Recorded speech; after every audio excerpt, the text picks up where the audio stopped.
Ya, halo, assalamualaikum warahmatullahi wabarakatuh.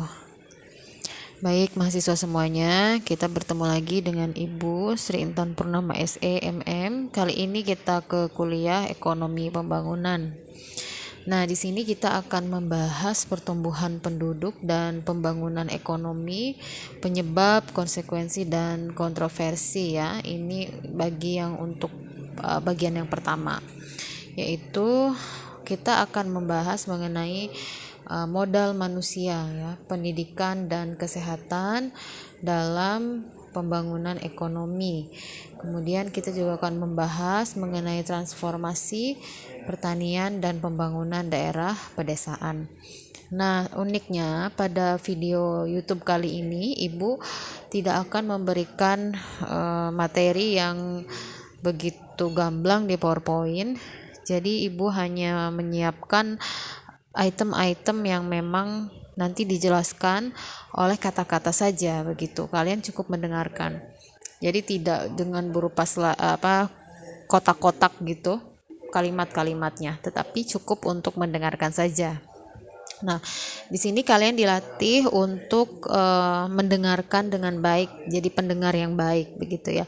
Kalau perlu kalian boleh sambil mendengarkan, sambil membawa buku catatan dan pulpen. Jadi untuk mencatat hal-hal yang penting yang suara Ibu sekarang sedang direkam. Oke. Nah, baik, kita akan membahas langsung kepada modal manusia, pendidikan dan kesehatan dalam pembangunan ekonomi. Nah, kalian udah siap ya sama bukunya sama pulpennya. Pertama, ini ada peran sentral pendidikan dan kesehatan. Jadi pendidikan dan kesehatan itu merupakan tujuan pembangunan yang sangat mendasar.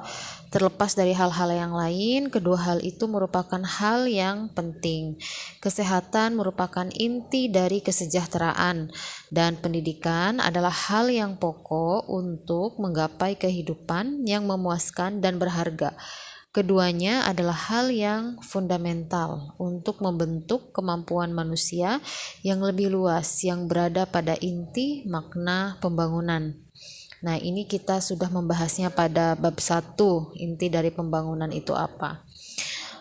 Nah, selanjutnya yang poin kedua, ini ada pendidikan dan kesehatan sebagai investasi gabungan dalam pembangunan. Nah, kesehatan dan pendidikan ini berkaitan sangat erat dengan pembangunan ekonomi. Di satu sisi, modal kesehatan yang lebih baik dapat meningkatkan pengembalian investasi yang dicurahkan untuk pendidikan, karena kesehatan merupakan faktor penting agar seseorang bisa hadir di sekolah dan dalam proses pembelajaran formal seorang anak. Harapan hidup yang lebih panjang dapat meningkatkan pengembalian atas investasi dalam pendidikan. Sementara kesehatan yang lebih baik akan menyebabkan rendahnya tingkat depresiasi modal pendidikan. Di sisi lain, modal pendidikan yang lebih baik dapat meningkatkan pengembalian atas investasi dalam kesehatan. Karena banyak program kesehatan bergantung pada keterampilan dasar yang dipelajari di sekolah, termasuk kesehatan pribadi dan sanitasi. Di samping melek huruf dan angka, juga dibutuhkan pendidikan untuk membentuk dan melatih petugas pelayanan kesehatan. Akhirnya, perbaikan atas efisiensi produktif dari investasi dalam pendidikan dapat meningkatkan pengembalian atas investasi dalam kesehatan yang meningkatkan harapan hidup. Nah, di sini ada keterkaitan ya antara investasi dalam bidang kesehatan pendidikan. Yang pertama, kesehatan dan pendidikan adalah investasi yang dibuat dalam individu yang sama. Kedua, modal kesehatan yang lebih baik dapat meningkatkan pengembalian atas investasi dalam pendidikan. Karena kesehatan adalah faktor penting atas kehadiran anak di sekolah. Anak-anak yang sehat lebih berprestasi di sekolah dan dapat belajar secara lebih efisien. Kemudian kematian yang tragis pada anak-anak usia sekolah juga meningkatkan biaya pendidikan per tenaga kerja. Selanjutnya, harapan hidup yang lebih lama akan meningkatkan pengembalian atas investasi dalam pendidikan. dan individu yang sehat lebih mampu menggunakan pendidikan secara produktif di setiap waktu dalam kehidupannya. Poin yang ketiga, ini modal pendidikan yang lebih baik dapat meningkatkan pengembalian atas investasi dalam kesehatan. Karena banyak program kesehatan tergantung pada berbagai keterampilan yang dipelajari di sekolah, termasuk melek huruf dan angka. Sekolah mengajarkan pokok-pokok kesehatan pribadi dan sanitasi. Dibutuhkan pendidikan untuk membentuk dan melatih petugas pelayanan kesehatan. Perbaikan efisiensi produktif dari investasi dalam pendidikan itu dapat meningkatkan pengembalian atas investasi dalam kesehatan yang meningkatkan harapan untuk hidup. Itu gabungan dari pendidikan dan kesehatan. Selanjutnya kita masuk ke poin ketiga nih. Mengapa sih peningkatan pendapatan saja tidak cukup? Jadi harus dibarengi juga dengan peningkatan kesehatan dan pendidikan. Jadi jawabannya adalah sebagaimana yang telah terbukti pada bagian-bagian sebelumnya, tingkat kesehatan dan pendidikan itu jauh lebih baik di negara-negara berpendapatan tinggi. Terdapat beberapa alasan mengapa terjadi hubungan sebab akibat dalam dua arah seperti itu. Dengan pendapatan yang tinggi misalnya, masyarakat dan pemerintah mampu mengeluarkan uang yang lebih banyak untuk pendidikan dan kesehatan. Dengan kesehatan dan pendidikan yang lebih baik, produktivitas dan pendapatan yang lebih tinggi akan lebih mudah dicapai.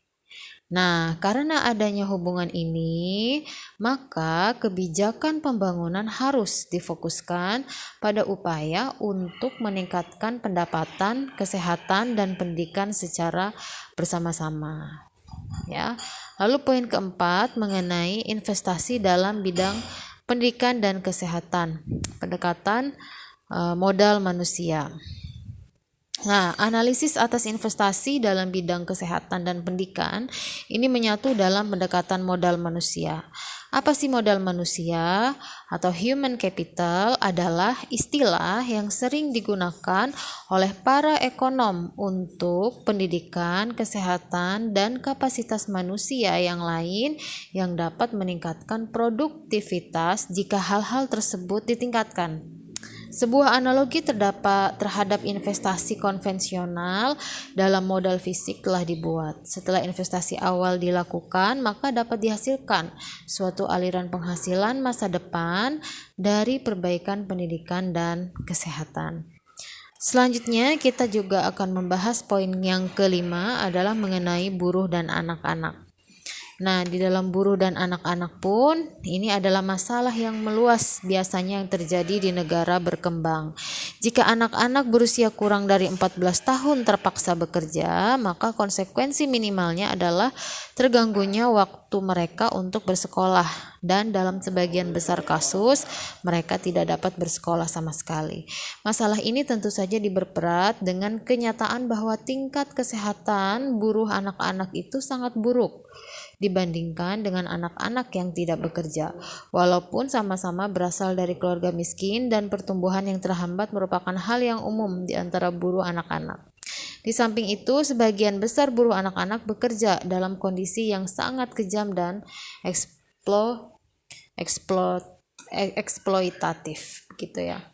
Selanjutnya ada kesenjangan gender wanita dan pendidikan. Nah, yang untuk bagian yang keenam ini adalah anak-anak perempuan ini menerima pendidikan yang lebih baik sedikit daripada anak-anak laki-laki di hampir setiap negara berkembang. Di 66 dari 108 negara, jumlah anak perempuan yang duduk di bangku sekolah dasar dan sekolah menengah ini lebih kecil, setidaknya 10% dibandingkan dengan jumlah anak laki-laki. Tentu saja ini terjadi kesenjangan pendidikan antar gender atau educational gender gap yang terbesar ditemukan di negara-negara miskin dan secara regional terdapat di Timur Tengah serta Afrika Utara. Nah, mengapa pendidikan kaum wanita begitu penting? Apakah ini hanya masalah pemerataan? Jawabannya adalah sekarang terdapat cukup banyak bukti empiris yang menyatakan bahwa diskriminasi pendidikan terhadap kaum wanita ini menghambat pembangunan ekonomi di samping memperburuk ketimpangan sosial. mempersempit kesenjangan gender dalam pendidikan dengan memperluas kesempatan pendidikan bagi kaum wanita. Ini sangat menguntungkan secara ekonomis karena 4 alasan. Pertama, tingkat pengembalian dari pendidikan kaum wanita ini lebih tinggi daripada tingkat pengembalian pendidikan pria di kebanyakan negara berkembang. Kedua, peningkatan pendidikan kaum wanita tidak hanya menaikkan produktivitasnya di lahan pertanian dan di pabrik, tetapi juga meningkatkan partisipasi tenaga kerja. Kemudian pernikahan yang lebih lambat, fasilitas yang lebih rendah, dan perbaikan kesehatan serta gizi anak-anak. Lalu yang ketiga, kesehatan dan gizi anak-anak yang lebih baik serta ibu yang lebih terdidik. Ini akan memberikan dampak pengganda terhadap kualitas anak bangsa selama beberapa generasi yang akan datang. Keempat, karena kaum wanita memikul beban terbesar dari kemiskinan dan kelangkaan lahan garapan yang melingkupi masyarakat di negara berkembang, maka perbaikan yang signifikan dalam peran dan status wanita melalui pendidikan dapat mempunyai dampak penting dalam memutuskan lingkaran setan kemiskinan serta pendidikan yang tidak memadai. Nah, selanjutnya di sini ada sistem pendidikan dan pembangunan. Jadi sebagian besar nih yang poin ketujuh, ini kepustakaan dan diskusi-diskusi yang dilakukan oleh masyarakat mengenai pendidikan dan pembangunan ekonomi itu pada umumnya serta tentang pendidikan dan kesempatan kerja pada khususnya ini berputar di sekitar 2 proses ekonomi yang fundamental. Pertama, interaksi antara permintaan yang bermotivasi ekonomis dan penawaran yang bermotivasi politik sebagai tanggapannya. Kedua, pentingnya selisih antara manfaat dan biaya-biaya baik yang berskala individual maupun sosial. Ya, selanjutnya sistem yang ke-8 terakhir, sistem kesehatan dan pembangunan. Nah, untuk sistem kesehatan dan pembangunan ini kita lihat bahwa memang sangat berhubungan sekali ya antara sistem kesehatan dan pembangunan ini dari pengukuran dan distribusi begitu ya. Jadi menurut WHO juga ini yang mengenai masalah kesehatan global ini mencantumkan definisi kesehatan ya. Jadi sebuah kondisi kesejahteraan menurut WHO fisik, mental, serta sosial dan bukan sekedar bebas penyakit serta kelemahan fisik. Jadi pendekatan ini dapat memberikan dasar konseptual yang lebih baik namun tidak dengan sendirinya memberikan ukuran yang lebih baik. Jadi ini sangat terintegrasi karena berpengaruh ya.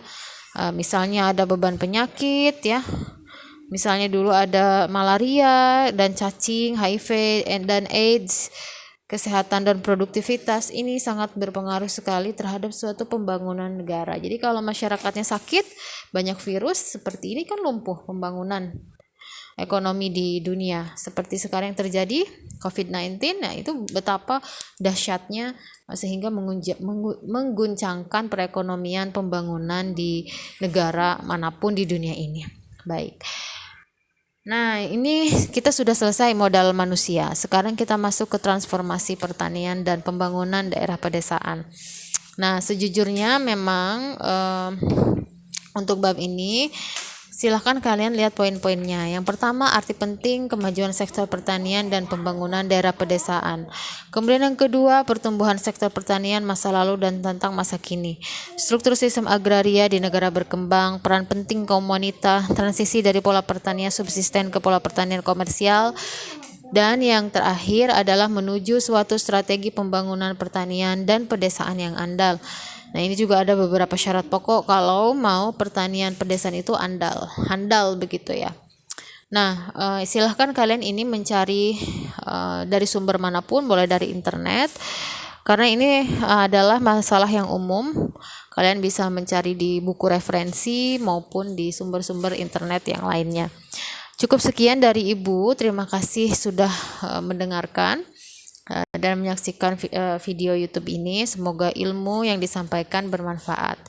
Wassalamualaikum warahmatullahi wabarakatuh.